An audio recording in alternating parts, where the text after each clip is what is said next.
Well, welcome to the Inner Solutions live stream. We're here, bud. Hey. We did it. We did it. We did it. Welcome back, everybody. How's it going? It is a beautiful Tuesday on September 15th, 2020. This is everyone's favorite year so far. Yeah, quite the year. I don't feel that way, but that's like a big thing. It's been a lot of weird stuff going on this year. But anyway, we're here. We're here to talk all things mental health. And today we're going to focus on, what's up, Sal? Sal's all ready to go. If you're listening right now, before we get started, let's have a check-in, man. Throw in the chat how you're feeling. How was this week for you? How since the last time we've talked to you, are you doing? You could even do like an anxiety scale on a scale of 1 to 10, how you're feeling. But just tell us a story about your life or how your mental health has been. And yeah, how you feeling, bud? I'm doing good. I think I was just telling you about, we were at the cabin over the weekend, and it was a wonderful chance to kind of reset and get back into the groove, so to speak. Yeah. And are your headphones working now? Yeah, I can hear you now. Okay, gotcha. Could they hear me before that, or was they can hear you? But yeah, I just had to plug in your headphones. Gotcha. Okay. Well, appreciate that. But yeah, it's been a good weekend. I was telling you how when I came back from the trip, as I started to notice how loud my apartment is. I live right by the highway, and I've kind of blocked it out up until when I came back. And coming back, it made me realize how the environment that we live in, it's like has a huge effect on our whole body, big time, on like a cellular level. Absolutely. Like even when we think we're kind of coping and chilling out, there's so much input being absorbed by all our different systems of our body that, the environment you're in is such a huge factor in how you feel. Yeah. So I remember like being there and getting there kind of stressed out, getting there kind of like on edge, basically. Getting to the cabin? Yeah. Stressed out. Yeah. And then within a few hours of just sitting on the porch, I remember as I turned my car off, that's when like the silence hit. It wasn't noticeable until I turned the car off, but I remember turning it off, getting out, and just kind of like, wait a minute. Where's the sound of cars? Yeah. Where's the sound of people playing? Yeah. What's up, Eddie? So how you doing? And it was just so nice. And I remember within a few hours of sitting on the porch, the calm and the silence was healing. And I don't think we realize how many little gadgets and just different things are making sound and vibration all around us. It's not just cars and highways and planes and trains. It's also like the little things in our house, like the fan or the AC or our phones, obviously. Our neighbors, if we live in an apartment. It's like little things that add up to create a bunch of little disturbances that on a conscious level you're not registering anymore, but on a subconscious level it's kind of keeping you in this low-level, heightened state of awareness. So I've just been, with clients recently, I've been really recommending, hey, take time to go out in nature. You don't have to go to a cabin for a week. You can go just be at a park for a while. You can go drive 30 minutes out of town to some park and just let yourself reset. That's so huge. Yeah, I mean, destimulating your mind is well, your mind's not part of your nervous system. Well, what do you think? Is it? Absolutely. Your mind, resetting your mind and destimulating your mind is my mind. I notice that now I'm in the habit of like having my phone and I'm on the computer doing work a lot. Yeah. And that it's weird to like put my phone away and go eat a meal without like watching something or doing something. Like there's a significant difference in like quieting everything down and just eating, like just doing one thing. Isn't that funny how that's become weird almost, like sitting there in the quiet of your place and just eating? Like I've seen that scene in like horror movies where there's like a psychopath and he's just like sitting there like slowly eating, looking at the wall. Like, dude, watch your phone or something. What are you doing? Just sitting there eating, tasting your food. But psychopath. It's so true. I remember reading a great cookbook about kind of Zen cooking, and the first chapter was titled "When You Wash the Rice," meaning like one thing at a time. Like just focus on one thing you're doing at a time, because in our move really quick and get a bunch of stuff done and be productive world, I don't think we necessarily are getting the best job done all the time. I think it's that we're getting more done, but not in the best way. It's a flurry of unconscious activity, and it's totally driven by a restlessness and a feeling of being rushed.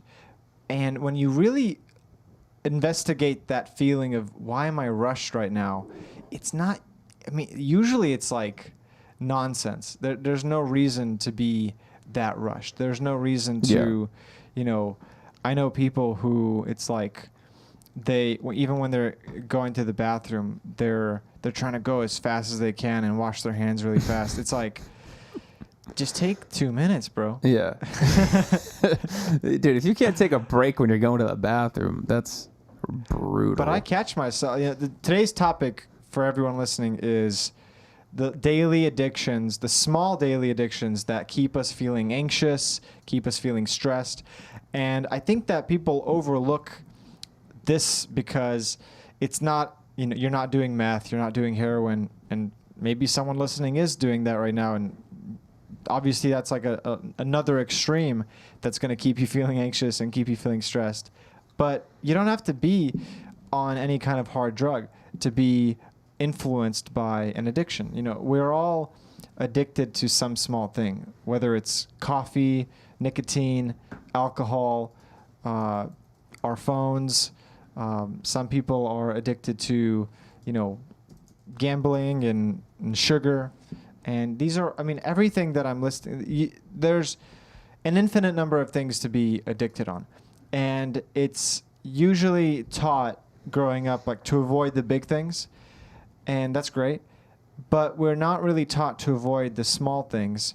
And because of that, we don't even realize how big of an issue it is, how much it's keeping us kind of stuck. And so when you do an audit of all the things that you're addicted to, all the things that you're being unconsciously moved by throughout the day, the list for a lot of people can be quite long. And so what I've been going through recently is taking a look at what are all the small addictions. Like, I'm pretty addicted to sugar. I'm fairly addicted to caffeine, and all the ways that influences a given day of mine. Not just a given day, but 2 days, 3 days afterwards. It really does add up. And so I've just been asking that question, why do I feel the need to do these small things? Where is it coming from? My phone is a good example. It's like we were just talking about the bathroom. There's definitely days where I'm just kind of craving some dopamine, I guess. And I'll bring the phone into the bathroom with me to scroll while I'm sitting there. And it becomes like this, almost like a ritual where you need the phone to even go to the bathroom. And from one perspective, it's like, how damaging is that really? It's obviously nowhere near as bad as any kind of hard drug, but it does keep me in this sort of fight or flight mode, in this sort of overstimulated, drained kind of mode throughout the day. And so, anyone listening, please write down, what are your small addictions? What are the small things that you're kind of stuck on that are keeping you in that mode? What's like like a non kind of destructive addiction like that, like being on your phone a lot? What is the what's the risk of that? Like, why is that negative? It's or how can that? I don't even want to judge negative or positive. What's going to be the impact of something like that?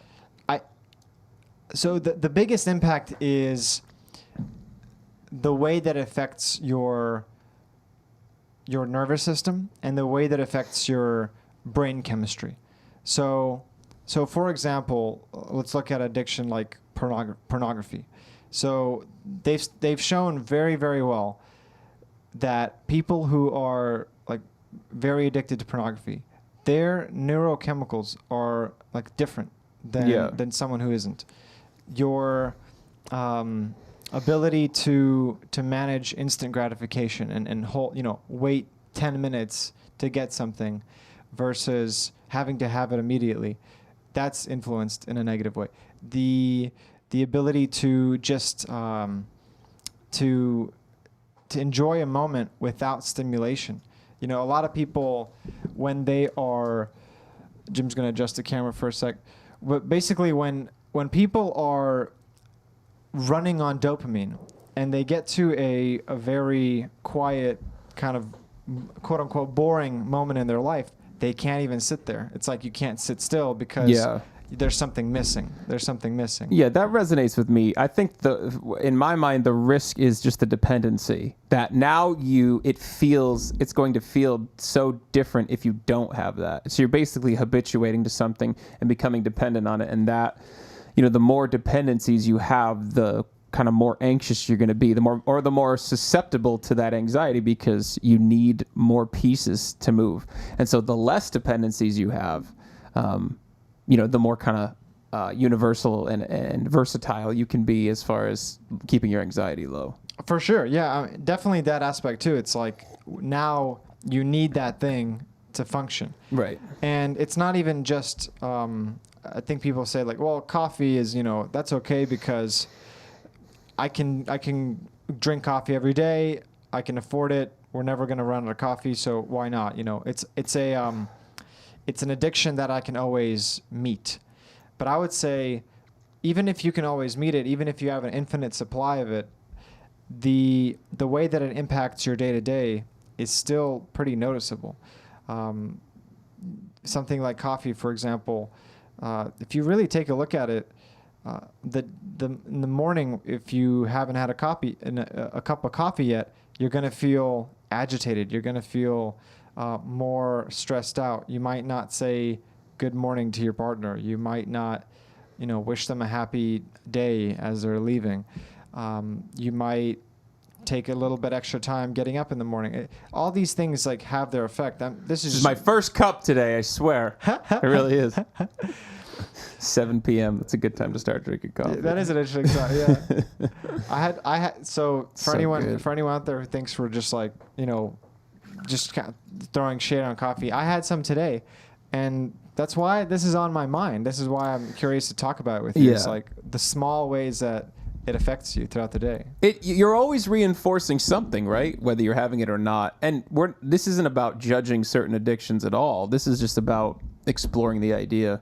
Totally. Yeah, totally. I mean, like everything we have, like sugar can be addictive but sugar can, healthy sugars can also be really good for you. And so there's always a double-edged sword to that as far as it's all, I think the ending goal of everything is just the balance, like balancing the pleasure and the pain, but really just, this is about understanding those dependencies. And so you can kind of zoom out and be as intentional as possible with the decisions you're making, or start to, wean yourself and make different decisions if it sounds like something that isn't working for you. Let's check out some of the comments from our peeps. Sal saying, let's go. Welcome. Eddie just saying, awesome day, no anxiety. Hey, for Eddie Tuck, that's so great. Peach picking, biking, bonfire, made dinner. I am more than anxiety. It's beautiful. Life is becoming clear. Eddie, I'm so happy to hear all that stuff. That's like amazing. And congratulations on where you're at in your journey. Sal says, wash your balls and make your bed in the morning. I don't remember the context of that. Just a general proclamation. But Sal's talking, it's interesting because he's talking about the reward system. Really, we're a complex, like if you think about how you train a dog with positive and negative reinforcement, and we're kind of the same. We have chemicals that make us feel more positive and chemicals that make us feel a little crappier. And so the chemicals that make us, give us these wave of dopamine, which is a lot of pleasure, those those are the things we tend to get addicted to, right? So whether it's coffee, because coffee gives you a rush of dopamine, or sugar, or drugs, or even like external validation from people gives you that rush of dopamine, or when you get a new text message from somebody, that you get a little rush of dopamine.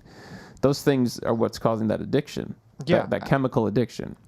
Yeah, and I would agree that you can have different types of reinforcement that you don't even realize that it's reinforcing you. Where, for example, Edita mentioned having to do some Netflix before going to sleep. There's so many people out there who, for whatever reason, they fall into this habit of, well, now I need some television or some noise as I'm falling asleep, otherwise I can't do it. And you start to look at all these different associations that the brain makes in your environment, it becomes kind of crazy how much is impacting us at any given moment. And so when people are starting to notice, like, okay, I have these different addictions, I have these different environmental factors that are influencing me, where do I go from here? Because, I don't think I can, let's say you're someone who, I don't think I can move to, the countryside and just live in the woods. That's not relevant for most people. Mm-hmm. And maybe you do have these little addictions here and there, like maybe you do drink coffee, maybe you do have some sweets. Where do you recommend? Is like, because for me, there's multiple angles. Like, one is like you could take the hardline approach of, well, you just gotta cut it out. You gotta like make a list, say I'm not gonna do this anymore, and clean out the fridge, clean out the cabinet, and just cut it out and be kind of rigid about it. The other method is, I guess, kind of just go with the flow, try to do moderation as best as possible. I don't know. What are your thoughts on that? Like how to break an addiction or how to kind of shift? Yeah, how to shift out of it when it's something that's so easy to write off. Yeah, I think for one, you either have to be like it's tricky. Like part of it depends on how you've come to this wanting to change a behavior, right? So are you doing it, like, how are you feeling? Are you at your wit's end? Like, what's the kind of collateral damage that's been done by the addiction, right? So it sounds like you're talking more about just kind of these small lifestyle things that maybe aren't super destructive on the surface. Exactly. On the surface, they don't seem like they're super destructive, but then they create a pattern of behavior that basically just keeps you stuck, keeps you feeling anxious and stressed. So like what kind of, you're talking about like drinking coffee or? That's one, like that could have an effect. I think it's relative, like it's really relative to the person, but I think the first step is to get really clear about what shifting is going to give you, like what the intention is and what the benefits are. You know what I'm saying? So it's like if you list like 100 benefits of quitting coffee, like, so I'll have, overall more energy, no crash in the afternoon. It'll save me money. It'll less money on sweetener. I'll lose weight because I won't use sugar. You know what I mean? Like if you list a whole bunch of stuff, then you start to get a little inner momentum and you get a positive feedback loop going. After that, it's, for me, I try to work with client personality types. Like some clients of mine are a little more on the extremist side. I think I'm a little more on the extremist side. So for me, it's like, what's the best way to work through this? How can we, like, are you someone who needs to like start an inner campaign of like, hey, I'm starting the war against coffee, and have like an animated thing where it's like, yeah, we're doing this and the hell with that, no more coffee, and we're throwing out coffee, and I'm telling everybody you shouldn't drink that. You know what I mean? Yeah. But on the other side, if people are kind of a little more grounded and not so extreme, I think it's about easing the transition. So what that might mean is psychologically and physically easing the transition, because there's a reason you're drinking coffee right now, and there's going to be a bit of a form of withdrawal when you remove something that's fulfilling a need. And so the question is, how do you either substitute a behavior or substitute something in to mitigate some of that physical or psychological withdrawal? So there's things you can do, like buying a new water bottle and drinking water, and that way you're kind of riding the wave of excitement into something new, and then you have something else. So you're helping with the oral fixation of coffee, and you've got a really clear behavior substitute, and that makes it easier. So you can either like kind of incrementally, intelligently shift, or you can be a complete extremist and be like, yeah, cold turkey, I'm done with it.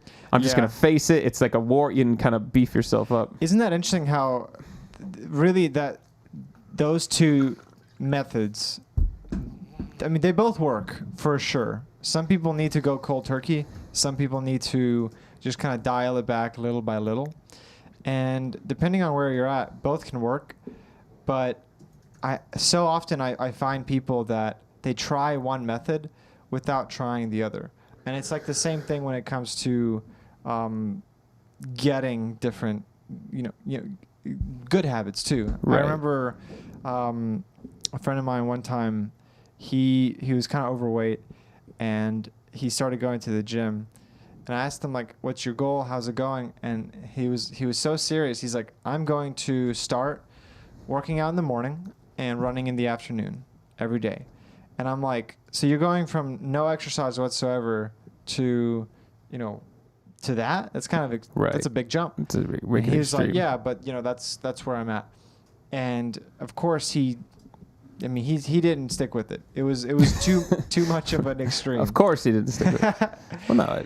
And so, I'm sure some people out there have made an extreme goal like that and just jumped into it. But I find, for a lot of the people I work with, and definitely for me, it's when I make that huge goal, that big shift, it doesn't always pan out the first time. But if I can continue making it, it works. My my girlfriend and I have a joke about the getting spinach at the store. So I don't know if anyone has experienced this, but when you go to the store, let's say you want to eat some salad, you want to make healthy leafy green salads, you want to get some spinach. Okay, you buy the spinach, but it goes bad really fast. Like spinach goes bad in like 5-6 days. So if you don't eat it, you'll open the fridge one day and it's like, oh, the spinach went bad. And the first time that we started this kind of goal of let's eat salad every day, we would buy the spinach and it would always go bad. Because you weren't eating salad. Right. We weren't doing it. Yeah. So there was this feeling the next time we go to the store, there'd be this micro debate of like, should we get the spinach? Yeah. Because, well, we didn't eat it last time, but this time, it's like giving up if we don't buy it. So we would kind of go back and forth. And we decided like we're always going to buy the spinach, even if we don't use it that week. Even if because the intention is we're buying this because we're going to, use it. Now, the trick side of this is you might be fooling yourself at some point. Some people, they have a gym membership they haven't used in 2 years. And it's like, oh, I don't want to get rid of the gym membership. I know. But I also... Yeah. Well, it's because you got two needs, right? You got two opposing parts with opinions, which is like, we should save the money. It's a waste of money. And what's the point? And the other's like, but if we don't have it, then we're probably less apt. Like, even though it's a waste of money, it still is a reinforcement in the right way. Yeah. So I was looking for the author. I can't remember his name, but there was an author who did a ton of study on addiction, and he's talking specifically about quitting smoking cigarettes. And he said the best way to quit smoking cigarettes is to set a date. It's just to set a date. Okay. Okay. And then when that day comes, you'll either do it or you won't. Yeah. But if you don't, you set another date. And you keep setting a date. You keep setting the date. You keep setting the date, and eventually this is what he said. And he's, world-renowned psychologist or psychiatrist or something. And he goes, eventually you're going to get so sick of setting a date that you'll be like, okay, let me try. That you're going to gain a little more motivation to try. And I thought that was so interesting. I love that. I like it. I think it's smart. I don't think it's like...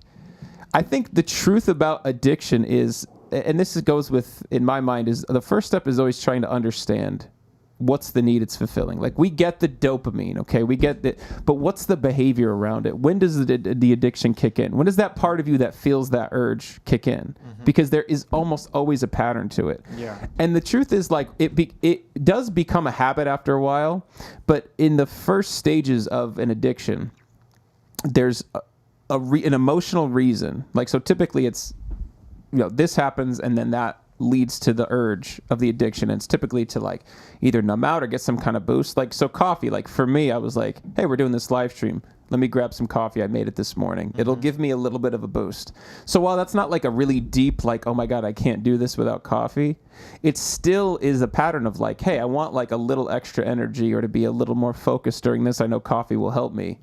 that's that emotional need. And Yeah. you can see how that can go into like, I feel alone, so let me have a drink, or I feel my thoughts are ruminating and I can't stop them. Let me smoke a joint or something. Yeah. And no judgment to that stuff, but when you start to see the pattern of it, then it's way easier to understand. Then you can get in touch with that part of you, and even if you can't get in touch with that part of you more deeply, at least you have an understanding of, wow, I'm lonely, or I'm feeling lonely at night, and I'm coping with this and that, and so that makes a lot more sense. So if I can address the loneliness, then that urge, unless it's become such a habit that's kind of just your body has this chemical dependency, and even if it does, you can still do it. But I can focus on the loneliness, and then I can focus on the urge without having this really integral part that's triggering the urge. Would you say that's like a requirement to where before you really, really quit something, that some level of awareness of why you're doing it in the first place is needed?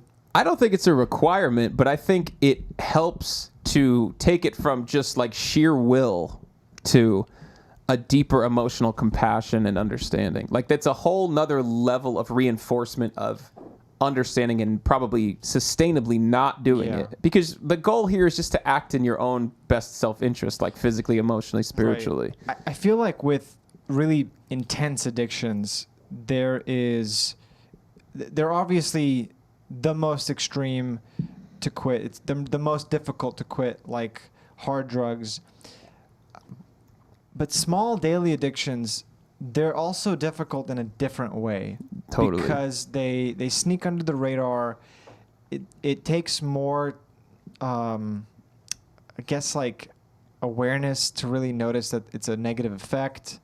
And it takes a lot more intentionality too. Yeah. And a lot of the daily stuff is reinforced by those around you too. Yeah. Like it takes a lot more kind of external boundaries. Because it's more acceptable. It's not like a heroin thing. You really have to be with the heroin crowd. Mm-hmm. Like shooting heroin is not commonplace by the majority of us. But drinking coffee, right, candy bars, it's reinforced. It's right. It's not only reinforced. It's heavily promoted to you. Yeah. Buy this product. Do the like. Holy shit! That's Isn't that brutal to break. Like, when you are operating in a given day. If you're walking down the street and you see this is an example that I've gotten from a mentor of mine. If you're walking down the street and you see someone eating a candy bar, that doesn't stick out to you. It's like, okay, they're eating a candy bar. Yeah. If someone's got like a big old carrot and they're just munching on that carrot, you might like do a double take. Yeah. Like, are they really eating a carrot right now? Are they seriously eating healthy? Yeah. And it just goes to show how much of a, I guess just like a gravitational pull that branding and marketing and like our current level of society is at, where certain things are normal and certain things aren't. And what I'm curious about is if you've ever thought, why do some people seem to have an easy time and other people don't? Like with addictions or with just changing habits? I think with just certain behaviors in general. So for example, I know people who are alcoholics. I know people who are casual drinkers. I know people who don't touch this stuff. And for the alcoholics, it's like an immense amount of willpower to not drink. For the people who just every now and then, they don't think about it, a little bit of willpower and they could not drink. For the people who don't touch the stuff, it's like zero willpower. It's truly no effort. It's not like, I feel like sometimes when I've gone on a streak, a good streak where I don't have any sugar for a month or two, and I'll go to family, I'll go to my brother's for Thanksgiving, and he's like, here, have some cookies or cake or whatever. And I'm like, no, I'm okay. And he'll say, like, come on, it's, you don't have to keep yourself on consistent. It's vacation or whatever. And I'm like, no, you don't understand. Like, I'm not trying. It's no effort right now. I'm not. Yeah. I would actually feel worse eating it. Yeah. And so, but then the other times, other days where it's like a battle to not do it. What do you think that is? Well, I think there's like a detox period, and that detox period, I mean, and I'll speak for me and stories I've heard from clients, but that detox period is always the most difficult. So I feel like there's a 3-week behavioral break at least that's always like you're kind of in iffy waters, like shark infested waters. Like you get one little prick in your leg, or one little piece of fish comes by and scratches you, and then the little blood goes in the water, and then then you're gonna get eaten. But that's in the vulnerable state. But when, like for me, when I was in a period of just like no alcohol, no drugs, no sugar, like just really intentional, it was so easy to maintain because I felt the results. Like there was so many benefits to it.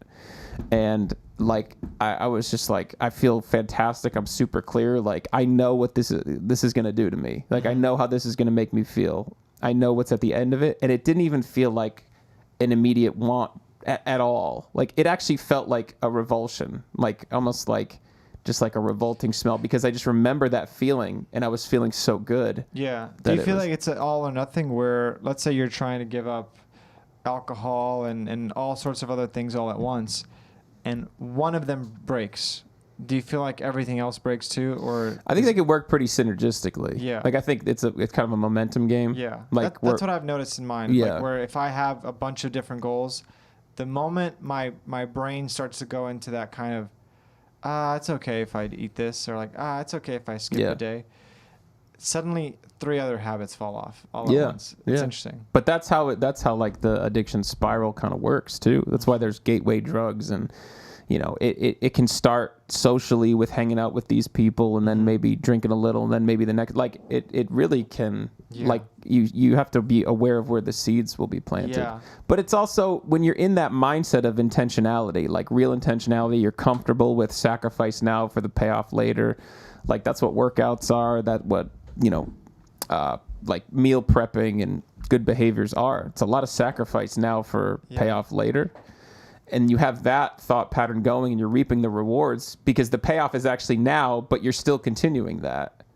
And that that's like its own feedback loop. Like I feel good now because of what I did a month ago, and I'm doing what I feel good now for what I did a month ago, and now I'm doing what I'm going to feel good for in a month. Yeah. And but I still feel the goodness from the last month now, so it reinforces that. Whereas, if you're starting to grab, you know, cookies and you're like, oh, this is so great, and then you feel like crap, and then but that addiction reinforces itself too, because now I need more cookies to feel good, and it's easier to grab the cookie than to detox and go through the painful period of that detoxification. I keep thinking of the analogy, what you just shared with the cigarette, where it's like, set a date, and then if you don't hit that date, set another one. Yeah, it's just regrouping and resilience, big time. Like saying, if I don't make it happen this time, I will eventually. It's okay if it doesn't happen this time, but it's like, I'm going to set the intention to. And I was watching a Matt D'Avella video today. He talks about that's what happened with working out. You know, in his early 20s, this is definitely my experience, where it's like you're so clear on what your life could be like, and you're clear on what you need to do to get there. And you even start doing it. You start going to the gym. You start meditating. And within, you know, a week or two, some other thing knocks you off course. Some other challenge makes you stop. And so you give up. Or you say, okay, I stopped, but I'm going to just try again. And so it's like, the more often you can do that, eventually it just happens. Eventually you buy the spinach and you do eat it. You keep the gym membership and you do go. But I think it's like not forgetting about it, because the only thing that would make that not work, let's say with the cigarette example, is if you are setting a date and then you don't hit it, and then you wait like 3 months to set another date. Yeah. But if you can just like set another date as soon as you don't hit it, then I feel like that would build momentum. Well, we had a conversation. Was it Friday? I don't remember when it was. We had a conversation about the acceptance of that cycle as well. Yeah. That like alleviating the pressure of like, I have to do this right now, or any of the kind of self-deprecating inner criticism. And how that's a big difference for me. Like when I fall a little bit off course, when I know, or even when I go through a tough period and I catch, like I'm almost like I'm watching myself use unhealthy coping mechanisms. I know that the line of where I'll start to pull back is so much less extreme than what it used to be, as far as the damage that can be done. Yeah. That I don't stress about it. It's like, and I see it all the time where if like, maybe I'm eating crappy food and I feel like crap the next morning, it's like, okay, well, I'm glad I did that because I needed to feel like crap like this for me to get closer to the place where I'm like, all right, I'm done. Like, I can't do it anymore. This sucks.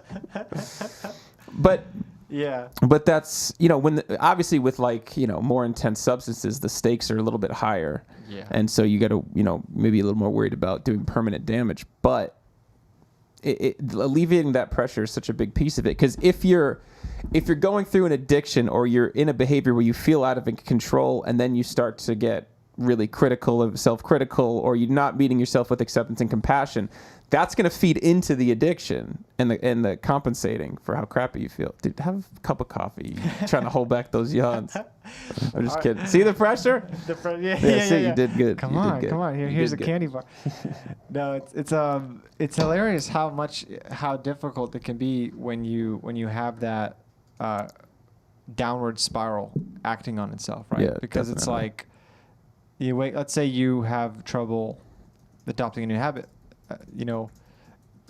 because you have trouble with that, then you're also going to have trouble with 5 other things, such as, I don't know, getting to bed on time, eating right, taking time for yourself, exercising. And if you're not doing any of these things, then trying to do one of them is so difficult because the other 3 are kind of holding you back. It is harder to show up at the gym when you didn't sleep that well the night before. Right. And you are not thinking very clearly because you're eating crappy and you're overwhelmed because you're, never taking a rest for yourself that's actually restorative. Yeah. And so, but when you start to make those little bit of micro increments in the positive direction, it gets easier and easier and easier. Because, imagine if you had an extremely good night's sleep. You wake up with a lot of energy. You have a really healthy, nourishing breakfast in the morning. You're thinking clearly throughout the day. Maybe you meditate in the afternoon. You just really reset your mind. Now, how much easier is it now to go to the gym, to decide to go to the gym and actually do it, versus the other person who's barely, kind of sleepwalking through the day? It is more challenging. So I would say a big part of this is the low-hanging fruit. Like, where can you start building momentum? What's the easy thing to cut out or to start doing that will get the ball rolling? I feel like that's a big one. Definitely, yeah, absolutely. We got any? Let's see. Well, let's invite everybody. Anybody watching, we can have a quick mental health check-in. Let us know how your week was since the last live stream. If you're new here, maybe you could introduce yourself. I'm Jim. This is Ennis, by the way. We are mental health coaches. We run this company called Inner Solutions. If you're new here, where we do one-on-one coaching. We've written a book about panic attacks. We've developed a course on social anxiety, and we're continuing to develop these resources. And guys, just so you know, we did upload 2 new videos today to our YouTube page, which is a booming. Huh? We're doing it. It's getting there. It's getting there. Yeah, people don't really high five anymore. They don't really. What do they do now? They fist bump. No, well, now they social distance. Now it's like elbow. Now it's like eye contact, like, hello. How are you? Yeah, because you can't even see people's mouths. Yeah. It's funny. I noticed that when I am wearing a mask, it's easier to smile. It's like... I didn't notice that. So, for me, I feel a little awkward having a big old grin. Why? I don't know. It's just like... You're a smiley guy. If I'm in the middle of a conversation at like... Let's say I'm at like I was at a printer store yesterday. I needed to get something printed. And normally, if I'm talking to the cashier person, I would have a hard time being like, how are you doing today? Are you having what? fun? Because you feel self-conscious? I think it's like partly self-conscious and partly not wanting to put the pressure on them to smile back or something. Interesting. It's an interesting mental thing. I don't know. Wow. But when I'm wearing the mask, there's this feeling of like my mouth can be in any shape. So if I feel like smiling, there's like less of a barrier. That's a small random side story. That's so interesting. Yeah. But back to you guys. If you have questions, any questions at all, comment. If you have anything that you'd like to share, feel free. We'd love to. This is why we're here. We want to talk to you. We want to get to know what's going on. So encourage you to do that. But in the meantime, I'm curious for you, like, how's it been going? What are some of the, besides coffee, are there any other? For me, it's been poker recently. I've been kind of micro addicted It's so to poker. surprising. I guess I never in a million years would have thought you would have come in and said, "Yeah, I played poker over the weekend," and now what do you like about it? It's I think it's. Are you like, gambling with real money? Yeah, it's just something fun about knowing that it's not all random. Like there's a skill to it. There's like a probability to it. There's and of course like winning money, losing money. I think it creates a natural kind of focus where the same way that skydiving makes you pay attention because it's like, oh, if I mess up here, I'm gonna, die. Yeah.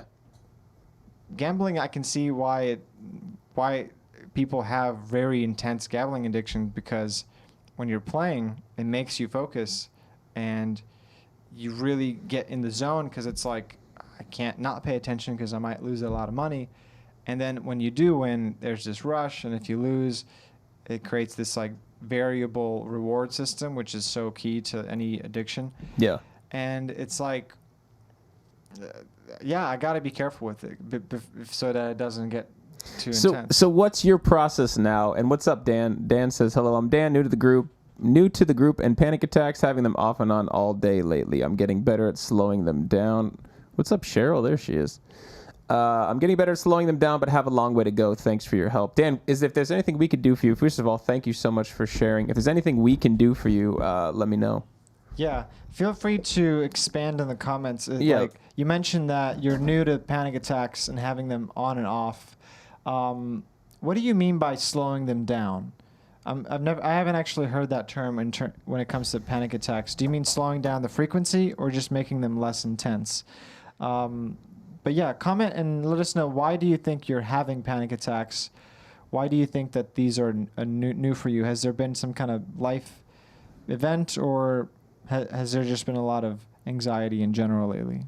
Thanks for sharing, Dan. And hey, Cheryl, cardiac stress test tomorrow. Hope it goes well.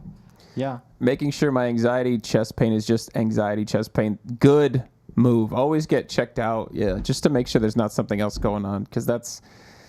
I mean, how many stories? I hear it all the time. You must hear it too about, people having these wild sensations, these, big chest pains or restless legs or headaches or whatever, and the doctors check them out and they do EKGs and EEGs and brain scans and CAT scans and MRIs, and they find nothing. Yeah. Straight up anxiety. Yeah. Straight up fight or flight. It's really good to know for certain, to have like that doctor's stamp of approval of, hey, I have not found anything. It's probably anxiety. And that can be honestly really helpful, so that the next time you have that symptom or that intense feeling, there's a certain confidence of like, no, Yeah, I got checked I know out. that this is nothing. Yeah. Right. So Right. good on that. Cheryl, lots of love to you, and good luck with your test tomorrow. Most definitely. Sorry, I was going on about my poker thing, but I asked you. But what do you do about it though? So like, what's your steps now? You feel yourself, because this is perfect. Like you feel yourself getting a little sucked into it. Yeah. You're getting lots of floods of dopamine, Yeah. right? When you win, but you're also getting that variable reward system when you lose. Like there is an excitement to that. There's a hyper focus, which can be really addicting when something really grabs your attention. So what are you gonna do? How are you going to lead these people? That's a great question. Let me think about that real quick. It's like, I think that part of it is what you said earlier, whereas before, when I feel this momentum growing for an addictive behavior, there is like kind of a fear, because there isn't a lot of control there, and there's a big question mark of like, how far is it going to go?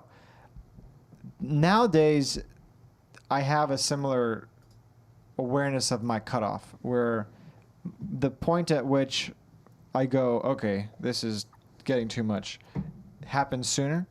And so, I mean, it's kind of already happening. Just the fact that I'm having this conversation is like, it's kind of already happening to where there's just so much awareness to it. There's so much noticing it that it starts to create a momentum. That's one thing I think before, when I was having something that was pulling me in, I wouldn't talk about it.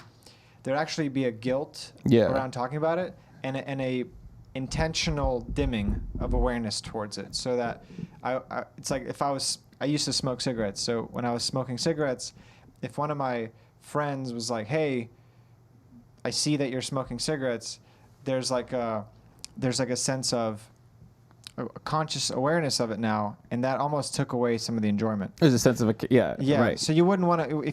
As a smoker, I didn't like being around people that were judging me. It was nicer to be around other smokers where all of us could not think about it. Right. But then, as that awareness grew, then it got less and less enjoyable, and it became, of course, easier to quit at that point. And it's the same thing with this poker thing now. It's like every single time I do it, I'm kind of like, in the back of my mind, I'm like, why am I doing this right now? And talking about it now is like, okay, I'm pretty aware of like where it's headed. And so that's the first step for me and for anyone listening, is like, start talking about it to people. Like, tell everyone you can. It's like, hey, I'm aware that I don't want to do this anymore. And start setting the intention. Start setting that intention, like, I don't want to do this anymore. I want to quit. And don't black out when you start to do it. Because I know a lot of people, myself included, especially when it came to cigarettes, it was like there was this intentional blacking out where I'm like, I'm going to pretend I'm not doing this for 2 seconds. Right. And that can be, for one, it cuts off that awareness momentum, and it makes it feel less painful. But it really, all it does is suppressing your awareness and suppressing that guilt. So when you build up that awareness and you build up that momentum to be intentional about not doing it anymore, I think that starts to run off. And eventually, like you said, there hits this wall of like, okay, now I've got to just stop. And that wall is different for different people, where that's where it gets tricky. Yeah. To where I know for me, that wall is, these days, it's not very much. It's like, you're saying the point, kind of like the rock bottom point, where it's like it gets destructive. Yeah, like the moment you're like, oh, that's enough. Yeah, like I play with pennies, so it's like, the moment I lose, of course you play with pennies. The moment I'm down $10, I'm like, oh God, I've lost $10. Pennies. That's my limit. For other people, it might be really intense, and so it's like, you got to kind of know your limit of when is this starting to be destructive for you. Because it's really easy to go like, I only lost this much. I only lost this much. I only lost that much. And eventually you're kind of in the hole. So awareness, not fooling yourself when you're doing it, and kind of staying, it sounds weird to say this, but stay present while you're doing that activity, so that at the very least you're not lying to yourself as you're doing that. That's a trick though, because when you're in the like pre-addictive, like the anticipatory stage of the addiction, the anticipatory stage being like I need to go get this, and then it's kind of starts the ritual of like, if it's food or drugs or whatever, the ritual of like going to get it, going to the dealer, going and getting what, receiving it, preparing it, all that. That's such an autopilot, like laser focus. Like you ever see a kid who like gets really excited, like a toddler, and they just can't handle it, and they're like that? It's kind of in a way like that, not necessarily with the happiness, but just in such a laser focus. It's so hard and it's so masterful to be able to be present during that, and just like present with yourself while that's happening. Not even necessarily to change the behavior, but just to be like, wow, look at what's happening. Like, watch this. This is like autopilot. I'm moving so fast. I'm like ready. I'm doing this. And it happens so quick. It's just like a reaction to a stimuli that triggers you really heavily, where you just have this automatic anger or automatic sadness or whatever. Yeah. Dude, another form of addiction that I don't think is talked about too much is like people pleasing, is social addiction to, like for me, for a long time, it was validation from, an audience or women or whoever. There's just all kinds of external validation. And I think a big form is like people pleasing, just doing things for people, reaching out to help them for their acceptance, for their validation. That's a huge form of addiction. Yeah. Because it's the same chemicals, the same dopamine when somebody says, great job, or, oh, you did it, or thank you so much, or whatever. And there's a balance of, obviously you want to be socially connected, but then there's the point where you're having unbalanced relationships, you're giving way more than you're receiving, and it's reinforcing some kind of deeper emotional trauma or rejection or something. It always kind of comes to a head when it's in an unbalanced way. Yeah. As far as a feeling of, persona fatigue, like I have to act as a certain way in front of people. And then that hits a head, and that can really lead to panic attacks and really high anxiety. That emotional addiction that you described is so real. I was reading this, I can't remember the book, but it talks about how our emotional addictions are operating at the same frequency as any other, like let's say, people when they have a cigarette addiction, they have a clock. They have like a time of like, okay, it's been 3 hours, I really need a cigarette. Or for other people, it's been 6 hours, I really need a cigarette. And everyone has these kind of like times that control the frequency at which they have that craving. And it's the same thing with your emotions, where if you're somebody who is addicted to anger, you probably have a clock of either once a week or once a day or 3 times a day, you got to get angry. And what's really interesting about that is if you have an emotional addiction, and most people do, myself included, then when that clock comes, or when that time comes, you will rationalize anything to feel that. So let's say that your clock is once a day I need to get angry because to fulfill that emotional addiction. Let's say you're having a really good day. Like there's nothing wrong. It's 2 p.m. and the clock's ticking, the alarm's going off, your body's craving that anger on some level. You're going to just find something to get angry about. Sure. Or you're going to say, hey, I feel like I want to get angry. Like, let me release this. Yeah, there's going to be some form of rationalization. Yeah. Something is like anger will come up even. And so I feel like a lot of, it sounds weird to say, but do you think a lot of people that have anxiety and panic attacks, obviously not consciously and obviously not, they're not consciously choosing this, but on some level they're addicted to the fear? That's a deep question. Addicted to the fear in like, I think that their body, subconsciously, yes. I think it's a way for your body to either sometimes release or sometimes it's just what you've been doing. So it's comfortable. It's kind of like an automatic thing that happens. Classified. I think it would fit in the sense of how we're talking about addiction. Yeah. I think that like our body is wired, and we talk about this all the time, to keep doing what we're doing, even if it's semi-destructive, because it knows it's comfortable, we're surviving doing it. And so our body is kind of wired to repeat the same behavior. So automatically when you change a behavior, it's going to be a little bit of an uphill battle. Sometimes it's a very, very easy uphill battle, and sometimes it's a really difficult uphill battle to kind of form those new pathways in the mind. But in what context would you say that somebody can get addicted to the fear?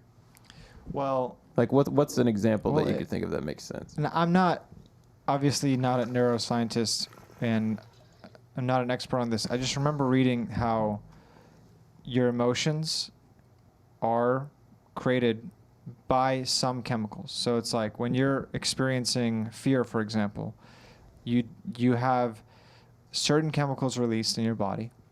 And the same way that you can have a chemical dependency on, nicotine, you can start to form not quite a dependency. It's obviously not the same as like you're not going to experience withdrawal symptoms necessarily, but the body gets accustomed to having a certain level of cortisol in the bloodstream. A certain level of adrenaline becomes normal. Yeah. And so when you're calm, it can seem like, wait a minute, something's off, and that becomes unnormal somehow. Yeah, absolutely. Yeah, absolutely. We can go to the comments for a sec. I saw Dan had a comment about some ear issue has started. An ear issue started them. Talked to Jim on the phone. Okay, he's in Kentucky, and Dan says your method keeps the intensity down, and at least I know I'm not dying now. Oh, great work, man. Dan, can we take that as a testimonial, by the way? It's wonderful. Dan, but honestly, Dan, I'm sorry you're suffering. Now, have you been checked out and scanned to make sure there's no kind of inner ear issue? Is this a symptom of your anxiety? Dan, we'd love to know a little more background on that. Cheryl going back and forth. Dan, do you have vertigo? He says, yes. Cheryl says, I've had it for years. Never goes away on my right side, rolling to the right side. Cheryl, same thing for you. I mean, you're getting your stress test tomorrow. Checking out that inner ear situation, because that could be a physical thing that happened through some kind of accident or some kind of trauma. There's a lot of people with weird inner ear issues. It throws off your whole equilibrium and stuff. It's wild how that's your inner ear. Yeah, I will say, like, I've been talking to more clients recently who have their panic attacks and anxiety started because of a different illness, like like an ear issue or a thyroid issue or a digestive issue but basically it's this like daily pain and daily discomfort that then leads to anxiety, depression, and other things like that. And so I'm curious if you have any words of wisdom for that topic of when you're dealing with this daily, I wouldn't call it, intense pain, but a daily pain nonetheless. How do you keep that from bleeding into the rest of your life? Well, I think the anxiety is typically that it's like either never going to change or it's going to intensify or that it's restrictive. And so the anxiety is it's not necessarily always about the physical symptoms. It's always about the future in regard to the physical symptoms. But that's tricky. Like, I know, like, my father had really, really wretched cancer, like fatal, and he just declined. It was just a gradual decline. And there were some stages that were really bad. And he just numbed out with the drugs they gave, with the opiates, and he just kept taking more and more and more. And I don't know necessarily what there is to do at that moment except do more like inner coaching, inner exploring, as far as understanding the scared parts of you and ultimately, accepting it and diving into the kind of the more deeper core parts of you that accept the situation and are unbiased. But that's a really deep kind of spiritual journey that, a client with that would see. I think for me, when I have clients that are suffering from kind of debilitating situations like that, the work is on accepting the situation and accepting the limitations and then working with the parts of them that feel, anxious in the restriction. So it's really about understanding the specific anxieties, kind of unblending and differentiating between the different anxieties. So they might be frustrated because they can't do X, Y, Z, or they might be feeling scared because they're scared it's going to get worse. And so there's a lot of practice you can do depending on the situation with a certain physical ailment. Yeah, that's a really great answer, man. That's a hard question to even begin to answer, but I think that makes a lot of sense, especially in terms of the part about not being able to accept where they're at right now.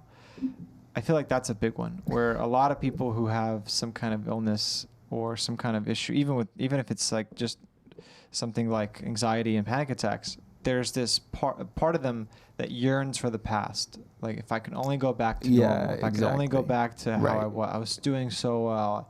It was all great until this happened. And that's a tough story to let go of. The heaviest grieving for me was not when my father died. It was when he had like a major, I think he was playing with my nephew, and my nephew pulled on him, and his bones and his spine were so brittle that he cracked 2 of his vertebrae, and he had to have like an emergency surgery. And the heaviest time for me was seeing him in the ICU after that surgery, because I kind of realized he'll never be the same again. Like, he won't be able to do that. And so that was the grieving of like, that was just like a big release of the sadness of like, wow, okay, that stage is over. And when he died, it actually was not a sad event for me. It was like okay. Like, it was I felt like I had already grieved that stage in a big way. And there was still more processing of the emotion, but it was that change. And I think if I had not just accepted or been able to accept that and had the tools to let these, anxious parts of me just, or let these kind of sad parts of me let go and grieve and just, mourn the loss of him and mourn the loss of the part of me that included him, and then it would never be the same again. I think I would have developed a lot of anxiety about like, this is getting worse and this is like whatever, and how's he going to do and whatever, if I just kind of held on to that. Whereas it was a practice to release that, and just release that whole phase, and just, kind of shift my focus onto gratitude, and shift my focus onto, wow, what can I do to, connect with them now, or what can we do now? What conversations can we have, or what activities can we do, with whatever's going on. Man, that's a beautiful story, by the way. It's heavy. That's amazing. That feeling of pre-grief I've definitely had that with certain family members. It's like, I didn't want to be like anticipatory, you know. It wasn't like, oh my God, it wasn't like like you can kind of try to force yourself to accept something before you're really ready. And so does that make sense? Like, that sounds really complicated, but like, let's say somebody's going to die. You can kind of try to provoke, I have to let them go. I have to let them go. When there's just parts of you that aren't ready. Yeah. That was a very natural flow of like, this is a shock to my system. Seeing him in the ICU, seeing him in his state, he looked very different. Yeah. And it was a natural flow of shock and sadness that I just didn't try to suppress or anything. I just let it flow very organically. And it wasn't like a force of like, I have to let him go, he's going, because that's a part of you that's trying to protect you from feeling the pain of when it happens. It's like, oh, we just got to deal with, we got to let him go, he's going. And you can't force that. You can't force that grieving or the sadness. A perspective that helped tremendously for me was that that grieving is a form of love. And when you are grieving, part of what's happening is like you are feeling that love that you had for that person, and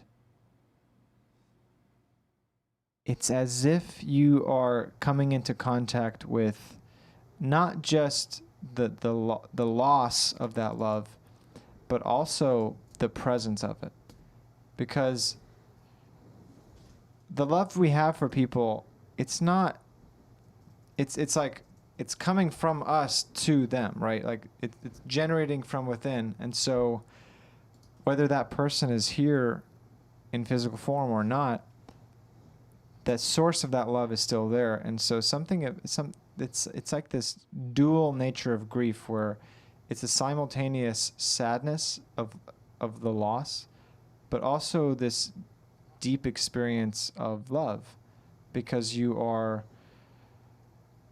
in an unfiltered and unguarded way, you're kind of tapping into like why you're sad in the first place. And I know for many people it can be kind of this incredible healing can take place when in the midst of that sadness, you also tap into like why you're sad in the first place is because you love them so much. And that I don't know, that has a healing quality to it. Yeah, definitely. Let's look at some of these comments. Cheryl, Eddie just says, Cheryl, I had a EKG done yesterday. Nothing changed since last one. And Eddie's just describing her symptoms, how she got checked out, but it was just anxiety. She said, remember, anxiety is a liar. You are more than anxiety. Cheryl, life is amazing. Tell yourself every morning, I am amazing, wonderful, love yourself. Trust me, it's been a long journey for me. Jim has been my savior. Eddie said, can I use that Jim has been my savior as a testimonial? Thank you. Just kidding. Eddie said, lots of love to you, and thanks for the kind words. Dan says, MRI and CAT scan, nothing found, thinking inner ear. Definitely get it checked out, Dan, because you don't want to misdiagnose it as anxiety if there could be a simple solution to it. One thing that I wanted to mention when it comes to positive self-talk, and it seems like you're doing a great job of using positive self-talk to keep yourself going. For anyone out there who's had trouble using that or has found it to be ineffective, one thing that I'll say is when you are trying to practice positive self-talk, don't lie to yourself, because if some deep part of you feels like it's not true, it won't have the same effect. The trick is to find something that is positive but also true at the same time. And the way that you do that is you reframe what success means. So for example, let's say that you are trying to make a new habit and you're having a hard time. If the definition of success is that you're sticking with the habit 100% for 3 months and you're only going to give yourself credit at the end of those 3 months, then it's kind of a rigid definition of what success could be. Even if you're missing days, even if you're not super consistent, you can find the little wins, the little successes, like I'm making an effort to do this, or I did it yesterday. I did it for a little bit today, not all the way, but maybe it's exercise, maybe it's meditation, a diet change, whatever it is. It's like find a legitimate reason why you can be grateful or proud of yourself, and bring that to the forethought. The thing about thoughts is they do come up out of nowhere, like pop-ups, but they also can be generated intentionally. So when it comes to positive self-talk, it's not a game of pushing away the negative thoughts. Those are just going to come. The game is to just intentionally create some positive thoughts that are also true. And there's no lack of those. If you just look for the little things in your life that are going well, that you're grateful for, the little things in your life that you've showed up to and done your best on, that you can be proud of. Doing that can be a real powerful practice, as long as there's truth to it. You never have to lie to yourself about it. And if you're looking in the mirror and you're having a hard time saying I'm amazing or I love myself, if saying that is difficult for you, then don't start there. Start somewhere else, like I got out of bed today and that's my victory. I sent that one email that I needed to send to, and that's my victory.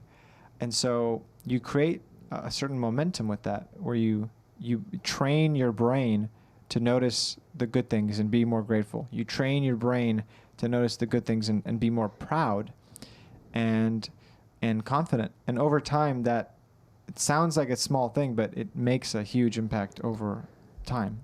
Yeah, so I mean, as far as the thoughts, they're coming from different parts of you that are already formed. But what you're talking about is like priming your brain. Is this just influencing these parts and kind of bringing certain parts forward so that you can, it's anything from like before a workout, like, hey, I'm gonna do what I can today to set yourself up for success and prime your brain so that when that part of you that maybe is more critical when you work out, you can reinforce the message. Say, hey, I know, I hear this critic saying, like, we need to work harder, we need to get in better shape and everything, but today we have to balance everything because, physically I'm feeling this way or whatever. And maybe that inner critic doesn't take that stuff into account. So you're coming from a much more intentional, intelligent part of you. Yeah. So important. 100%. Dan says definitely, yeah. Thanks for the Dan says I can use his testimonial. It just says I have everything done. It just says what is next? Strip poker? That's the really addictive one. I'll have to pass on that one because that'll just get me for good. And Cheryl, I downloaded a meditation app this week and read a book on self-talk. Yeah, cool. Self-talk. Well, that's just what we Self-talk is like, it's what I don't even know where to start with self-talk. I don't even know what that is. What do you mean? Like, what is We just talked about it. Yeah, well, that's like priming the brain, but also could the critic be self-talk? Is it how you react to these? Because some self-talk feels intentional, like you're intentionally coaching yourself, and then some self-talk, like the kind of, maybe it's coming from a more subconscious place, or it's coming from a thought pattern that formed in the past that's maybe not so productive for you. That's self-talk too. Who's the real you? I am talking to myself. Is the I that's talking the real you, or the self that's being spoken to the real you? Right, exactly. This is the dynamic I talk to people about all the time, is that, and especially with people who are suffering from like a low self-worth. When there's like a critic, and they're like, God, this critic is just, beating me down. It's like, well, actually, it's beating down a part of you, because the critic, the part that absorbs the criticism is also, a part. That's a part. And once people are like, wow, I didn't even think, and once you acknowledge that, you've already started to unblend from that other part. Like once that awareness comes that, wow, this critic is not talking to me. It's talking to me, but it's talking to a part of me. Wow. What part of this is being wounded by what the critic's saying? Yeah. That's a massive moment right there. That's a really, really cool shift of perspective that you just described. Of it's like going from like, oh, I'm a bad person, to, oh, this critic is judging me, to this critic is judging a part of me. Wow. Yeah, that makes a lot of sense. But what's it hitting? Like what's that inner part of you that's stuck and stuck in being hurt by the criticism? Wow. I love that. That's something in me that made me click. Of like, okay, yeah, when the critic is doing that, it's not just talking to me, it's a part, and they're all sort of having this complex interaction. Yeah, these inner relationships are rough. Edita meditates every morning. Wonderful. And uses night breathing techniques. Great. I've learned everything from Jim and Ennis. Ennis has grounding meditation that is amazing. She does love your grounding meditation. Thank you. It is a good one. Also, reframing with Jim helps so much. Lots of tears, but it works. Yeah. Yeah, I mean, look, man. You got to raise the awareness of what's going on. These inner dynamics as far as like the critic that talks to the wounded, the young girl who's stuck in a certain place, and then you have to work with it. Mm-hmm. And that takes help. It's like building a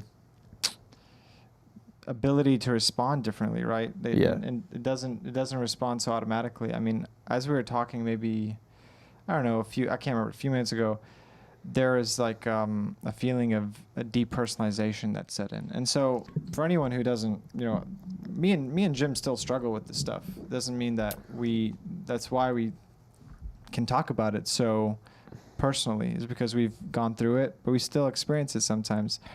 And for me, when I am focused very intently on something, like this has 100% of my attention right now. The people here that are listening, the conversation, when I get super, super focused on something, and there is a slight pressure to not leave, that is a trigger. That's like a breeding ground for like depersonalization or anxiety. Yeah, I feel it too. And so it's like, when that happens, like I think before in the past, I would have kind of freaked out, right? The different parts would have hit the eject button, so to speak. And now it's like just having the wherewithal to be, okay, yeah, oh, a new sensation came. Interesting. Oh, and this part of me thinks this, and this part of me thinks that. And instead of getting caught up in this maelstrom of mental flurry, being able to kind of like, what's that? There's a neuroscientist, Dr. Amen? Huberman. You know that guy? Huberman? Huberman. He talks about how like defocusing your eyes, just like defocusing your eyes, defocusing, kind of zooming out from the environment and taking a step back from everything, has a huge effect on that. And so it's like, that's why we meditate. You know, that's why I'm so glad to hear that people are downloading meditation apps and meditating in the morning and moving in this direction, because meditation is probably the one main thing that gives this ability to just, wait a minute, zooming out and becoming aware of the context of your situation and not getting just totally lost in that immediate activity. Well, let's give Cheryl some tips on meditating if she's just starting. You're not doing it wrong, number one. Sitting down to meditate is a success. Like, just sit down and do it. There's no... Like meditation is relative to the intention of the meditation, right? It's definitely In a way. It's definitely relative. I would break it into two main categories. There's focused meditation and there's defocused meditation. In focused meditation, you usually pick one thing, like your breath, or, you know, You're following a guided meditation. yeah. And so you want to, like, the idea is like concentration. And if your attention wavers from the breath or whatever you decide to focus on, you bring your attention back. And that develops a certain collectedness of mind and concentration. That can be really, really good for a lot of reasons. What I tend to do primarily these days, and what I tend to teach primarily, is defocused meditation, where you don't have a particular object that you have to concentrate on. There's no, it's actually a doing nothing. It's truly, you're just sitting there, allowing everything to be exactly as it is, which means that you're not controlling, you're not trying to manipulate your experience, you're not trying to make anything happen. There's no intention. As Jim said, you're kind of like, there's no wrong way to do it, because some people think, oh, I have to feel good. No, My mind has to be clear. Yeah, my mind has to be Your clear. mind does not have to be clear. You don't have to feel any particular way. If you feel bad emotions, let them be there. If you feel good emotions, let them be there. If there's a bunch of flurry of thoughts, okay. Whatever your current experience of that moment is, let it be exactly like that. Don't go in and mess with it. Don't go in and try to change it or improve it, or whatever that, whatever your current desire is. Some people, they have a good emotion, they want to try to keep it. Some people, they have a bad emotion, they want to push it away. This is all playing the game of intention. And for just 10 minutes, something really powerful, wonderful happens when you just sit there for like 10 minutes and you don't do anything. You don't have any intentions about what you should be experiencing. The only intention is, I'm going to just sit here and feel whatever I feel. And if you get really, really, really lost in thoughts, just bring it back a little bit, kind of zoom out a bit, feel your body, notice your breath for a couple of seconds. Notice that you were lost in thoughts. But the general, it sounds weird to say, the general intention is, I'm just going to sit here without intention for a while. And the reason that works so well is the mind is nothing but intention. There's no, as Osho would say, the goal-oriented mind is mind, period. Like there is no mind but goal-oriented mind. And so when you get out of that goal-oriented mode, where you don't have an intention and you're just letting things be exactly as they are without any kind of fight, you access non-resistance.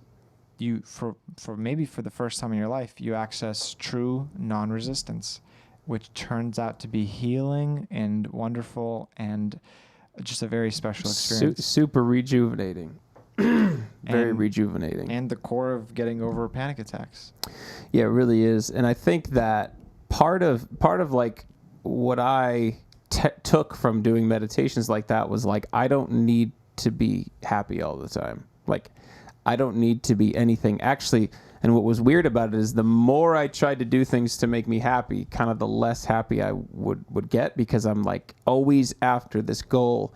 Whereas now there's so much more peace and calm of just the acceptance of the experience or the emotions or the whatever.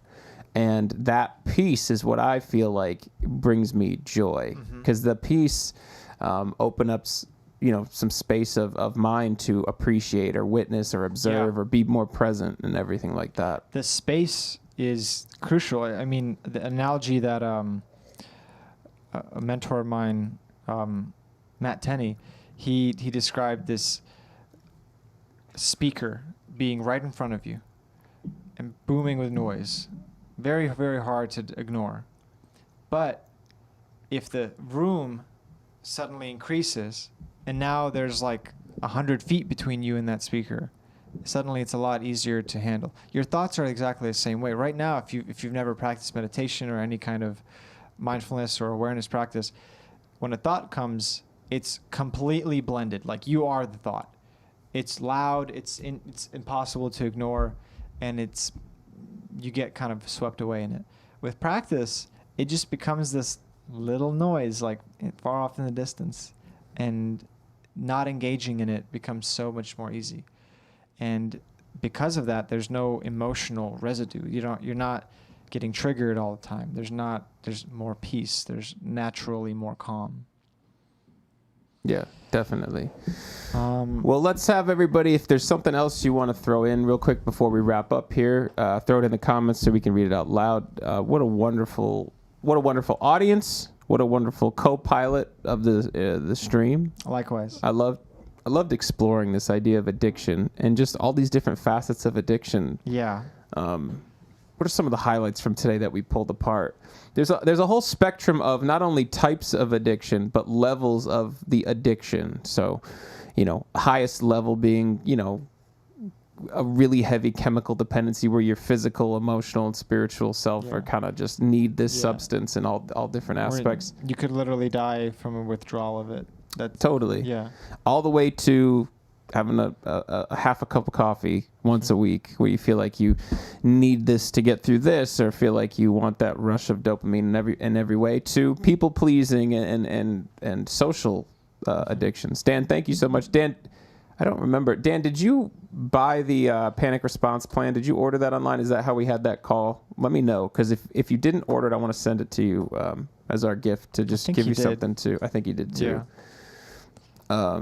Do you have a set time for these sessions so you're not missing? Set time, Cheryl, I'm not quite sure what the question is. Are you talking about one-on-one or the live stream? Like every Tuesday at 7 p.m. Central. Yeah, every Tuesday at 7 p.m. Central. And Cheryl, if you look at the description underneath the live stream, there's a link to our YouTube page, which has a ton more information, and will only have more information coming. So that's going to be a hell of a resource for you if you're want to learn more about meditation, panic attacks, anxiety, all kind of general stuff. We're trying to record 3 to 4 a week and keep them uploading. Besides that, thanks for being here, guys. Really, really appreciate your questions, your comments, your stories. Keep going. Keep going. Yeah, and don't forget, no matter where you're at, no matter how long it's been going on or how stuck you feel, you are never, ever stuck, and you're not alone. You might just need some help. So reach out if you do. Thank you.